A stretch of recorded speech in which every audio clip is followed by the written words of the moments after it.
ദിവ്യയിലേക്ക് വരാം. ശ്രീമതി ഭാഗ്യലക്ഷ്മി റേഞ്ച് ഇല്ലാത്ത സ്ഥലത്താണ് ഭാഗ്യലക്ഷ്മി ചേച്ചി, അതുകൊണ്ടാണ് ഞാൻ ദിവ്യയിലേക്ക് മുമ്പ് ഭാഗ്യലക്ഷ്മിക്ക് പോകുന്നത്. ശ്രീമതി ഭാഗ്യലക്ഷ്മി, താരസംഘടന ഏതെങ്കിലും തരത്തിൽ ദിലീപിനെ തള്ളി പറയാൻ കഴിയില്ല, അത്രയും കമ്മിറ്റ്മെന്റ് ഉണ്ട് താരസംഘടനയ്ക്ക് ദിലീപിനോട് എന്ന് സജി നന്ദിയായിട്ട് പറഞ്ഞു നിർത്തുന്നേ ഉള്ളൂ. അതാണ് സത്യം അല്ലേ? അത് തന്നെയാണ് സത്യം. ഒരിക്കലും താരസംഘടനയ്ക്കെന്നല്ല, മലയാള സിനിമയിലെ ഒരു സംഘടനയ്ക്കും ദിലീപിനെ തള്ളി പറയാൻ പറ്റില്ല. കാരണം അത്രമാത്രം സാമ്പത്തികമായ അവര് തമ്മിൽ ഒരു കമ്മിറ്റ്മെന്റ് ഉണ്ട്. അതുകൊണ്ട് ഒരു സംഘടനയും അദ്ദേഹത്തെ തള്ളി പറയില്ല. നമ്മളത് ചിന്തിക്കുന്നതോ സംസാരിക്കുന്നതോ തന്നെ വെറും മണ്ടത്തരമായിട്ടാണ് എനിക്ക് തോന്നുന്നത്.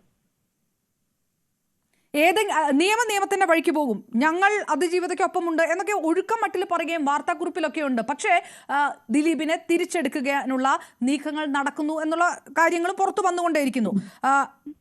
വാക്കുകൾ കൊണ്ട് അതിജീവി പ്രവൃത്തികൾ കൊണ്ടും മനസ്സുകൊണ്ടും അയാളോടൊപ്പം സഞ്ചരിക്കുന്നവരാണ് ഇവരെല്ലാവരും തന്നെ. അതിന് പ്രധാന കാരണം അയാളുടെ കയ്യിലിരിക്കുന്ന പണം മാത്രമാണ്. അയാൾ പണമില്ലാത്തവനാവുമ്പോ ഇവര് ഈ ആറ്റിറ്റ്യൂഡൊക്കെ ഇവർക്ക് മാറും. അപ്പൊ ഈ നിലപാടൊന്നും ആയിരിക്കില്ല അവരോട്. അതുകൊണ്ട് ഇത് അതിജീവിതയോടൊപ്പം എന്നൊക്കെ ഇവർ പറയുന്നത് വെറും പൊള്ളയായ വാക്കുകളും ശുദ്ധ നുണയുമാണ്. ഇവര് ഈ അതിജീവിതം എന്നല്ല, ഒരു അതിജീവിതയുടെ കൂടെ ഇവരാരും സഞ്ചരിക്കാൻ പോകുന്നില്ല. ബാബുരാജും മുൻപത്തെ ഭാരവാഹിയായ ബാബുരാജ് മാധ്യമങ്ങളോട് പറയുന്നു, മോഹൻലാൽ ആയിരുന്നു ഇപ്പോൾ അമ്മയുടെ പ്രധാനപ്പെട്ട ഭാരവാഹിത്വത്തിൽ, അല്ലെങ്കിൽ നിങ്ങൾ ചോദിക്കുമായിരുന്നില്ലേ, ഇപ്പോൾ നിങ്ങൾക്ക് ചോദിക്കാനില്ലെന്ന് മാധ്യമങ്ങളോട് ചോദിക്കണം. അതായത് പൊളിച്ചു പണിതുകൊണ്ട് സ്ത്രീ മുഖം കൊണ്ടുവന്നാൽ സ്ത്രീകൾക്കൊപ്പം നിൽക്കുമെന്ന് പറയുന്ന ഒരു വാദം പൊളിഞ്ഞു എന്ന് അമ്മയുടെ ഒരു മെമ്പർ തന്നെയാണ് പറയുന്നത്, ആർക്കിട്ടുള്ള കുത്താണെങ്കിലും ശരി. ഈ സ്ത്രീകൾ സംസാരിക്കുന്ന സ്ത്രീകളുടെ വാക്കുകളല്ല. സ്ത്രീകൾ സംസാരിക്കുന്നത് അവിടെ മുമ്പേ ഇരുന്ന പുരുഷന്മാരുടെ വാക്കുകളാണ് അവർ സംസാരിക്കുന്നത്. അത് നമുക്കവർ സ്ത്രീ രൂപമാണ് എന്നുള്ളതേ ഉള്ളൂ. അവർക്ക് ആർക്കും ഒരിക്കലും സ്വന്തമായ ഒരു തീരുമാനം എടുക്കാനുള്ള ധൈര്യവുമില്ല. അങ്ങനെ തീരുമാനം എടുത്താൽ അവിടെ ആരും അവരോടൊപ്പം നിൽക്കുകയുമില്ല. അതാണ് ആ സംഘടനയുടെ ഒരു അവസ്ഥ. അതാണ് ഇപ്പൊ നമ്മള് ഫെഫ്ക എന്നോ പ്രൊഡ്യൂസേഴ്സ് അസോസിയേഷൻ എന്നോ എക്സിബിറ്റേഴ്സ് എന്നോ അവിടെയൊക്കെ പുരുഷന്മാരാണ്. ഇവിടെ പുരുഷന്മാര് തന്നെയാണ്. അത് സ്ത്രീകളാണ് എന്ന് നമുക്ക് അവരുടെ രൂപം കൊണ്ട് സ്ത്രീകളാണെന്നേ ഉള്ളൂ. അവരുടെ പെരുമാറ്റവും അവരുടെ സ്ത്രീകളോടുള്ള സമീപനവും എല്ലാം പുരുഷന്മാരുടേത് തന്നെയാണത്. അതിൽ യാതൊരു അത്ഭുതവും ഇല്ല. അതായത് ശ്രീമതി ഭാഗ്യലക്ഷ്മി, ഒരു ഭാഗ്യലക്ഷ്മി രാജിവെക്കുന്നു ഫെഫ്കയിൽ നിന്ന്, അതുകൊണ്ട് അവരുടെ നിലപാടിൽ മാറ്റമില്ല. താരസംഘടനയിൽ അങ്ങനെ ഇനി രാജിവെച്ചു പോകാൻ പോലും ആരുമില്ല. പോയവരൊക്കെ പുറത്ത് നിൽക്കുന്നുണ്ട്, അവർ നിലപാട് വ്യക്തമാക്കുന്നുണ്ട്, അത് സംഘടനയ്ക്ക് വിഷയവുമല്ല. അപ്പോൾ ഇനി വീണ്ടും ആ പഴയ വിധേയത്വത്തിലേക്ക് കാര്യങ്ങൾ വ്യക്തമായിട്ട് മുന്നോട്ട് പോകും, അങ്ങനെ തന്നെ ആശങ്കപ്പെടണോ? അല്ല, അത്രേ ഉള്ളൂ. ഇപ്പൊ ഭാഗ്യലക്ഷ്മിയോ അല്ലെങ്കിൽ ഒന്നും നമ്മളെ കൊണ്ട് സാമ്പത്തികമായി സംഘടനയ്ക്ക് യാതൊരു പ്രയോജനവും ഇല്ല. പക്ഷേ ഈ വ്യക്തിയെ കൂട്ടുപിടിക്കുമ്പോൾ അല്ലെങ്കിൽ ഈ വ്യക്തിയെ സപ്പോർട്ട് ചെയ്യുമ്പോൾ അതിൻ്റെതായിട്ടുള്ള ഗുണങ്ങൾ സംഘടനയ്ക്കുണ്ട്. സാമ്പത്തിക ഗുണങ്ങളാണ് ഞാൻ ഈ പറയുന്നത്. അപ്പൊ അവർക്ക് നമ്മളെ സപ്പോർട്ട് ചെയ്തിട്ട് അവർക്ക് എന്ത് കിട്ടാനാ? ഭാഗ്യലക്ഷ്മി എന്ന് പറയുന്ന ഒരു വ്യക്തിയെ സപ്പോർട്ട് ചെയ്തിട്ട് സംഘടനയ്ക്ക് എന്താണ് ഗുണം? അതേസമയം ദിലീപ് എന്ന് പറയുന്ന വ്യക്തിയെ സപ്പോർട്ട് ചെയ്താൽ ഒരുപാട് സാമ്പത്തിക പ്രശ്നങ്ങൾക്ക് അവർക്കൊരു പരിഹാരമാണ്. അവരത് നോക്കുന്നത് സാധാരണ നമ്മൾ പറയല്ലോ, പണത്തിന് മേലെ പരുന്തും പറക്കില്ല എന്ന് പറയുന്നത് അക്ഷരാർത്ഥത്തിൽ ഇതൊക്കെ തന്നെയാണ്.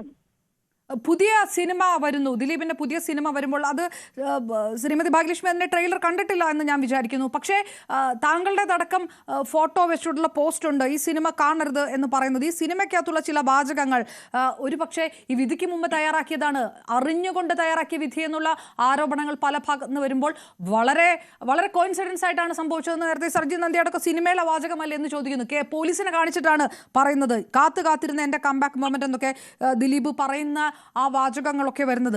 അങ്ങനെ സിനിമ എന്ന് പറയുന്ന ഒരു മീഡിയത്തെ ഈ രീതിയിലേക്ക് പുറത്തു കൊണ്ടുവരിക, ഇത്തരം വെല്ലുവിളികൾ പരോക്ഷമായിട്ട് നടത്തുക, ഇത് ജനങ്ങളിലേക്ക് എത്തിക്കുക, അങ്ങനെ ഒരു ഭാഗത്ത് നിൽക്കുന്ന ഒരു ഭാഗം ഫാൻസിനെ ഇളക്കി മറിച്ചുകൊണ്ട് ആരൊക്കെ അപ്പുറത്തു നിന്നോ അവരെയൊക്കെ വീണ്ടും ആക്രമിക്കാനുള്ള ഒരു നീക്കം നടത്തുക, ഇതുകൂടെ അറിയുന്നുണ്ടോ ശ്രീമതി ഭാഗ്യലക്ഷ്മി? യഥാർത്ഥ ദിലീപ് ആരാണെന്നുള്ളത് കോടതി വിധിയായിട്ട് പുറത്തു വന്നപ്പോൾ നമ്മൾ കണ്ടതാണ്. അതിലൊരു ഭീഷണിയുണ്ട്, അദ്ദേഹത്തിന്റെ ബോഡി ലാംഗ്വേജ് ഒരിക്കലും മഞ്ജു വാര്യര് അത് ഇങ്ങനെ ഒരാളുടെ പേര് പറയാതെ ഇതിലൊരു ക്രിമിനൽ ഗൂഢാലോചന ഉണ്ടെന്ന് മാത്രമേ മഞ്ജു പറഞ്ഞുള്ളൂ. പക്ഷെ ഒരാൾ സ്വയം അത് എന്നെ കുറിച്ച് മാത്രമാണ് എന്നുള്ള രീതിയിലാണ് അദ്ദേഹം ഈ സംസാരിക്കുന്നത് മുഴുവനും. അപ്പൊ അത് മനസ്സിൽ വെച്ചുകൊണ്ട് ഒരു ഭീഷണിയാണ് അദ്ദേഹം അവിടെ മുഴക്കിയത്. അദ്ദേഹത്തിന്റെ ഏറ്റവും വലിയ ആത്മധൈര്യം തന്നെ അദ്ദേഹത്തിന്റെ കയ്യിലിരിക്കുന്ന പണമാണ്. ആ പണം വെച്ച് എന്തും ചെയ്യാം എന്നുള്ള ഒരു ധൈര്യമുണ്ട്. മറ്റൊന്ന്, ഇപ്പോ അമ്മയാവട്ടെ, ഫെഫ്കയാവട്ടെ, പ്രൊഡ്യൂസേഴ്സ് ആവട്ടെ, എല്ലാവരും അവളോടൊപ്പവും അവനോടൊപ്പം ഞങ്ങൾക്ക് രണ്ടുപേരും വേണം എന്ന് പറഞ്ഞ ആൾക്കാരാണ് ഇവരെല്ലാവരും. അതെങ്ങനെയാണ് സാധിക്കുന്നത്? രണ്ടുപേരും ഒന്നിച്ച് ഒരു തെറ്റിനോടൊപ്പോ അല്ലെങ്കിൽ ഒരു ശരിയോടൊപ്പമോ സഞ്ചരിക്കണം. ഇത് തെറ്റിനോടൊപ്പം ശരിയോടൊപ്പം ഞങ്ങൾ സഞ്ചരിക്കും എന്ന് പറയുന്ന ആൾക്കാരാണ്. അത് ഈ ശരിയോടൊപ്പം എന്ന് പറയുന്ന അതിജീവിതയോടൊപ്പം സഞ്ചരിക്കുമെന്ന് അവർ പറയുന്നത് മാധ്യമങ്ങൾക്ക് വേണ്ടിയോ അല്ലെങ്കിൽ സമൂഹത്തിന്റെ തെറി കേൾക്കാതിരിക്കാൻ വേണ്ടി മാത്രമാണ്. അവർ മനസ്സുകൊണ്ടല്ല അതിജീവിതയോടൊപ്പം എന്ന് പറയുന്നത്. അവർ മനസ്സുകൊണ്ടും പ്രവൃത്തി കൊണ്ടും ശരീരം കൊണ്ടും അയാളോടൊപ്പം മാത്രം സഞ്ചരിക്കുന്നവരാണ്. അതിന് ഒരു വലിയ ഉദാഹരണമാണ് ഇപ്പൊ ഇങ്ങനെ ഒരു സിനിമ വരുന്നുണ്ടെങ്കിൽ, ഇപ്പൊ അദ്ദേഹം ഈ കഴിഞ്ഞ 8 വർഷത്തിൽ 8 സിനിമ എടുത്ത് 8 നിലയിൽ പൊട്ടി. അപ്പൊ അദ്ദേഹം ഇപ്പൊ മോഹൻലാലിനെ വെച്ച് സിനിമ ചെയ്യുന്ന അറ്റ്ലീസ്റ്റ് മോഹൻലാലിന്റെ ഫാൻസെങ്കിലും കയറുമല്ലോ എന്നാണ്. പക്ഷെ മോഹൻലാൽ എന്ന് പറഞ്ഞ ഒരു വ്യക്തി, ഞാൻ അവർക്ക് വേണ്ടിയും പ്രാർത്ഥിക്കുന്നു അവന് വേണ്ടിയും പ്രാർത്ഥിക്കുന്നു എന്ന് പറയുന്ന ഒരാളെയാണ് നമ്മൾ കണ്ടത്. അപ്പൊ ഇതെല്ലാം തന്നെ അദ്ദേഹത്തിന്റെ ഈ ദിലീപ് എന്ന് പറയുന്ന വ്യക്തിയുടെ കയ്യിലിരിക്കുന്ന പണത്തിന് വേണ്ടിയാണ് ഇവരെല്ലാവരും സംസാരിക്കുന്നത്. എനിക്കിതിലൊന്നും വലിയ അത്ഭുതമൊന്നും തോന്നുന്നില്ല. പിന്നെ ഞാൻ ഇത്രയും കാലം ആ സംഘടനയിൽ നിന്നപ്പോ ഞാൻ വിചാരിച്ചത്, ഞാൻ അവിടെ നിന്നുകൊണ്ട് സ്ത്രീകൾക്ക് വേണ്ടി ഫൈറ്റ് ചെയ്യാം എന്നാണ് ഞാൻ വിചാരിച്ചത്. പക്ഷെ ഇപ്പൊ എനിക്ക് മനസ്സിലായി അവിടെ ഒറ്റയ്ക്ക് നിന്ന് ഫൈറ്റ് ചെയ്യാൻ പറ്റില്ല. കാരണം ഇപ്പൊ ഏറ്റവും ഒടുവിൽ പലരും എന്നോട് പറഞ്ഞു, ചേച്ചി ഇറങ്ങിപ്പോയപ്പോ കുറെ കൂടി അവരെല്ലാവരും ഫ്രീ ആയില്ലേ, ഇനി ഒരു ശബ്ദം ഉയർത്താൻ പോലും ഒരാളില്ലാതായില്ലേ. ശബ്ദം അവരുടെ ഔദ്യോഗിക പദവിയിലൊന്നും ഞാനില്ല. ഫെഫ്കയുടെ എക്സിക്യൂട്ടീവ് കമ്മിറ്റിയിലോ ജനറൽ കൗൺസിലിലോ ഞാൻ ഇല്ലാത്തിടത്തോളം കാലം എനിക്ക് എങ്ങനെയാണ് അവരോട് കാര്യങ്ങൾ പറഞ്ഞ് മനസ്സിലാക്കാൻ സാധിക്കുന്നത്? അപ്പൊ ഇറങ്ങിപ്പോകാതെ നിവൃത്തിയില്ലാത്തത് കൊണ്ടാണ് ഞാൻ അവിടെ നിന്ന് ഇറങ്ങിയത്. കാരണം വെറുതെ ആ സംഘടനയിൽ ഒരു അംഗമായിരിക്കുക എന്നെങ്കിലും ഒരിക്കലും നോക്കിക്കോ, ഇദ്ദേഹത്തെ ആഘോഷിക്കുന്ന ഒരു വലിയ ചടങ്ങ് ഇവരെല്ലാവരും നടത്തും. ഇവരെല്ലാവരും അദ്ദേഹത്തെ സ്വീകരിക്കുന്ന, കഴുത്തിൽ മാലയിട്ട് സ്വീകരിക്കുന്ന ഒരു വലിയ ചടങ്ങ് അധികം വൈകാതെ നടക്കും. നടന്നില്ലെങ്കിൽ നിങ്ങൾ താര സംഘടന അമ്മ അങ്ങനെ ഒരു ചടങ്ങ് നടത്തും അല്ലേ? നടത്തും, ഉറപ്പായിട്ട് നടത്തും. നോക്കിക്കോളൂ.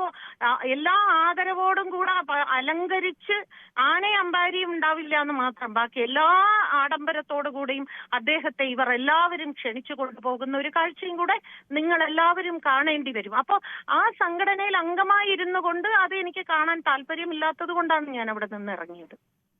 തീർച്ചയായിട്ടും നന്ദി ശ്രീമതി ഭാഗ്യലക്ഷ്മി. ഇറങ്ങിപ്പോകുമ്പോഴും അത് രേഖപ്പെടുത്തുന്ന ഒരു പ്രതിഷേധമുണ്ട്.